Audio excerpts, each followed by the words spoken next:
Kasi nakikita natin dito guys na mas lalong sumasagana yung inyong pamumuhay, no? Ito yung energy ng more financial gains. Ito mga kapiksi, itong financial gains nyo ay bahagi ng inyong recovery, di ba? Sabi ko nga sa inyo, makaka-recover kayo, makakabangon kayo, and kasabay ng pagbangon nyo, more money will come to you, more success, more progress, no? Kaya siguro nagiging mainit kayo sa mata ng ibang tao kasi syempre, ano ba yung target ng mga scammer, mga manloloko? Yung mapipera.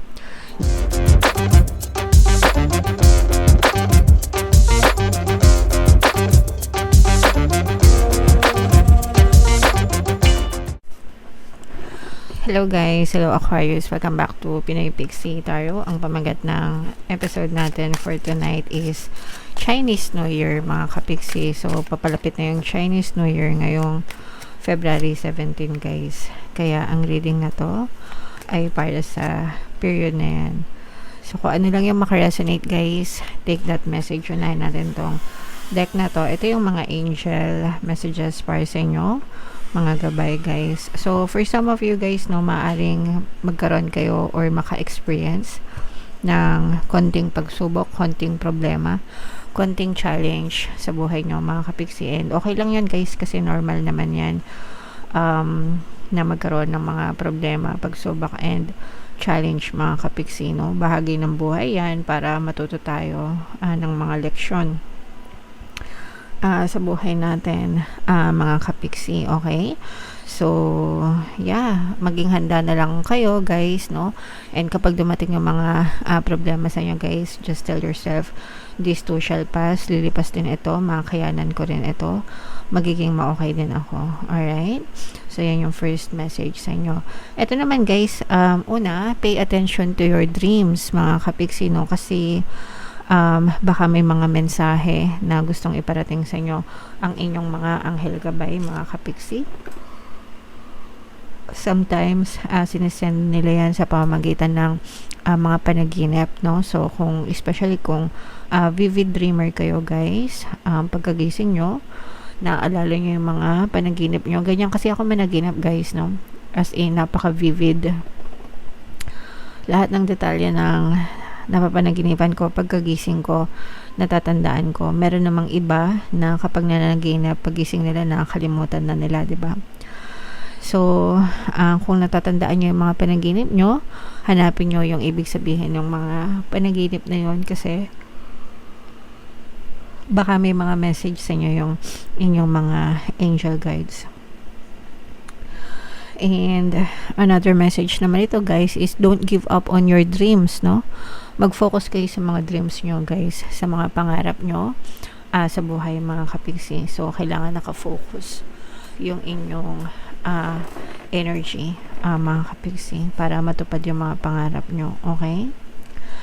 And this is renewal. Ito yung pag sinabing renewal, mga pagbabago, parang nare-renew, umuulit, panibagong pagkakataon, panibagong pag-asa, no? Yan yung ibig sabihin nito guys. So Chinese New Year, parang bagong taon na rin guys, no? Ang kaibahan lang is yung celebration kasi gumagamit sila ng lunar calendar yung mga Chinese, kaya nga Chinese New Year, no? So parang bagong taon na rin ito guys. Ibig sabihin, syempre pag bagong taon, bagong pag-asa, bagong pagkakataon, no? So wag nyo sayangin guys. Actually sabi ko nga sa inyo, everyday na gumigising kayo, binibigyan kayo ng chance ni universe ng panibagong pagkakataon para isabuhay yung mga gusto nyo. So ang importante is ibuhos nyo yung energy nyo dun sa mga bagay na gusto nyo, wag dun sa mga bagay na ayaw nyo, no? Kasi kapag binubuhos nyo yung attention nyo sa mga bagay na gusto nyo, yung energy nyo dun din nagfo-flow, and kapag naging dominant siya or malakas, napupush out siya sa inyong physical reality as experience guys, okay? Alright, so yan yung mga mensahe sa inyo Aquarius. So ito guys, ito naman sa love life. So tingnan naman natin yung mga energy sa love guys, kung ano lang yung mensahe guys, or kung saan lang kayo makaresonate. take that message kasi iba-iba kayo ng mensahe, guys.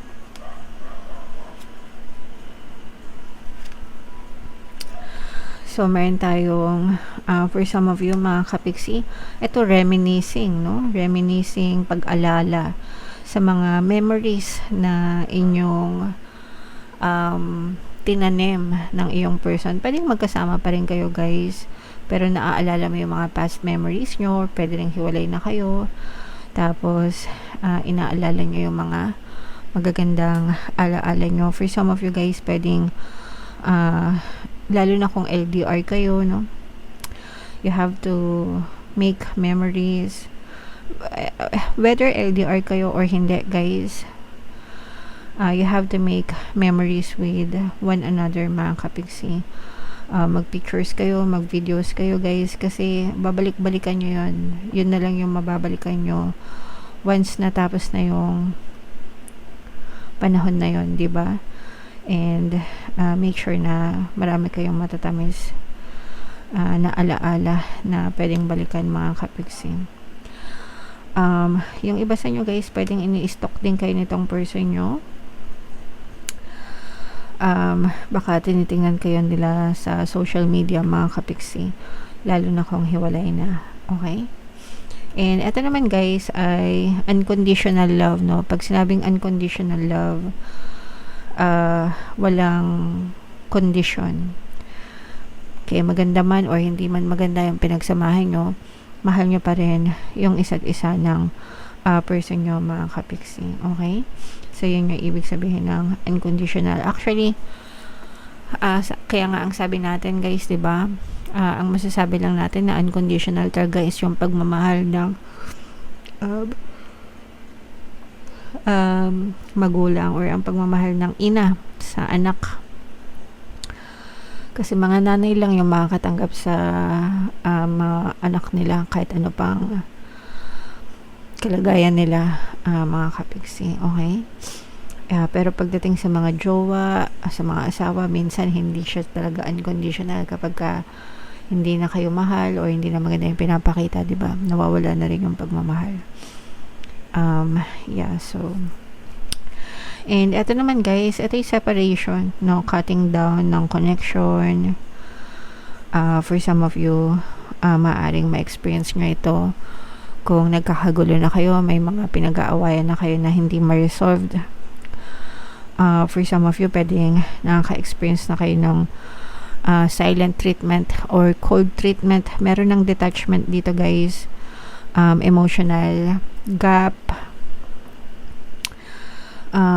yung mga connection, communication, no? Yung iba pwedeng putol na, pwedeng nakablock na, yung iba hirap na kayong kausapin yung person nyo, mga kapiksi. So kapag ganyan na yung na-experience nyo, sooner or later, kapag nagtuloy-tuloy yan, pwedeng sa hiwalayan or separation mauwi yung inyong mga relationship, mga kapiksi.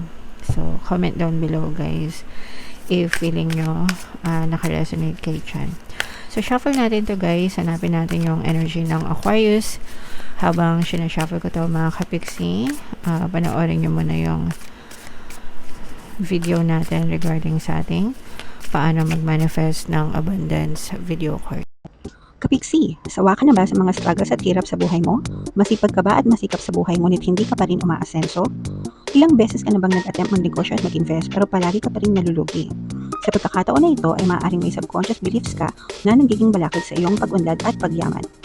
Introducing, paano mag-manifest ng abundance video course.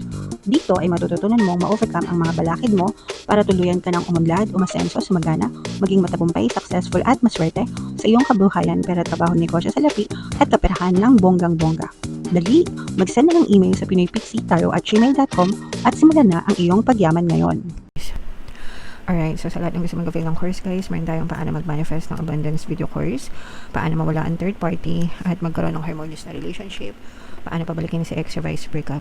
Sa mga interesado, guys, mag-send lang kayo ng email sa pinoypixie@gmail.com. And sa mga naghahanap ng pampaswerte, guys, na Aventurine at saka Citrine, yung recommended ko, may makita kayo mga links sa description box.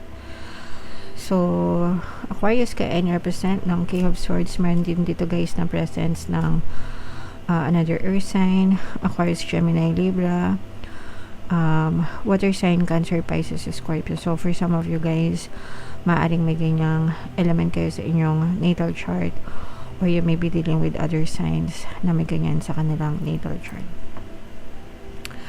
So una, ang nakikita natin dito guys is merong nagsisisi, no? Maaaring may magbalik sa inyo mga kapiksi. Ito magiging susi ito ng healing nyo guys, no?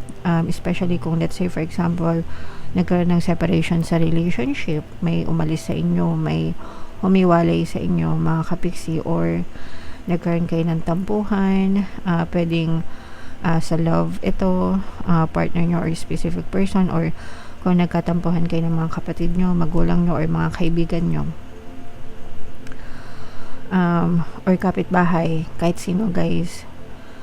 Nagsisisi ito at nakokonsensya mga kapiksi, and this person will reach out to you para humingi ng tawad, para mag-sorry sa inyo mga kapiksi, okay?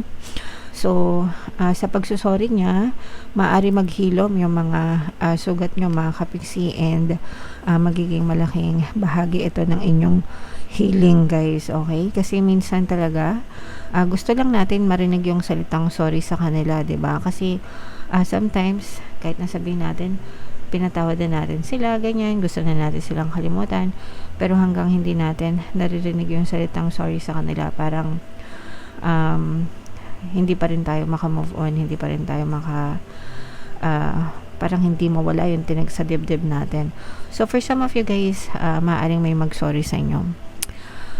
Kung ito ay lover guys, no, kung gusto nyo makarinig ng sorry sa mga lover nyo or specific person guys, pwede nyo pakinggan yung ating pampakonsensya, subliminal, tsaka ho'oponopono. Kasi yung pampakonsensya, subliminal guys, yun yung subliminal natin para makonsensya sila at humingi ng tawad sa inyo mga kapiksi. Alright?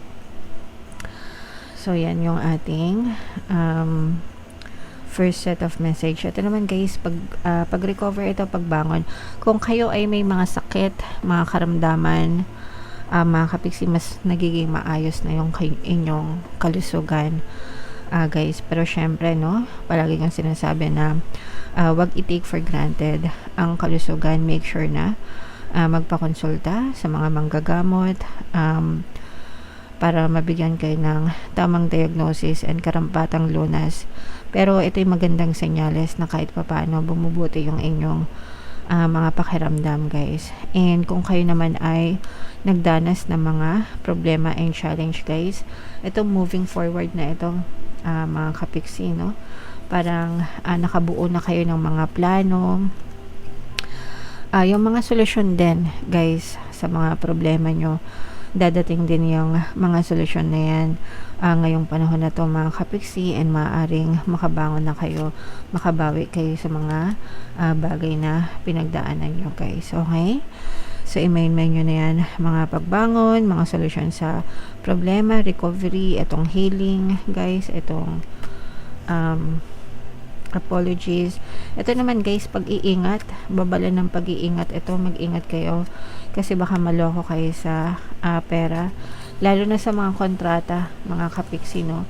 May mga bagong opportunities na dadating sa'yo sa pera, sa trabaho, sa negosyo, or kung ano mang mapagkakakitaan, pero mag-ingat kayo guys, no? Baka yung iba sa inyo niloloko or baka maloko kayo.